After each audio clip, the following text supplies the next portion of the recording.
oyog'imiz tagidan qanday palakat chiqishini oldindan bilmas ekanmiz. Va meni boshimda cho'loqcha oyog'imni quchoqlab yotish ham bor ekan. Axir bir kun oldin chaqqon oyoqchalarim bilan hip-hop o'ynab yurgandim. Keling, yomon xabarni yetkazishimdan oldin yaxshi kunimni birga eslaymiz. Yaxshi kayfiyatda trenirovkalarimga yig'ildim. Bu oxirgi mashg'ulotim ekanligidan hali xabarim yo'q. Ba'zi savollarga besh ketamanda nima emish, bu raqs sizga nimaga kerak emish? Sizdan hech kim so'ramaydi-ku, nimaga dalbayo'f yigitingizni sevasiz deb, yo bo'lmasa bolalardan nimaga yuz va oyoq uchun bitta sochiq ishlatasiz deb. Birinchi o'rinda bu sport, harakat, energiya va yaxshi kayfiyat. Ja bo'lmaganida ozizlarimni to'yida davrani changini chiqazib o'ynab beraman. Yo bo'lmasa negativchilarimni qabrini ustida.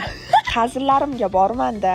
Jiddiy gapiradigan bo'lsak, raqs meni depressiyadan chiqishimga va hayotimni yaxshilashga juda katta yordam bergan. Cho'loqcha oyog'imga qaytadigan bo'lsak, video olaman deb yugurib, mana shu joyda yiqilib tushdim. Xudoga shukr, oyoq sinmadi, lekin bo'g'inda qon to'planganligi sababli 3 hafta gipsda yotaman. Bir joyda uzoq o'tira olmaydigan men shuncha vaqt qanday yotishim noma'lum. Lekin Reels va storieslarim orqali kunim qanday o'tishi haqida bo'lishib bormoqchiman. Shu sababli obuna bo'lishni unutmang.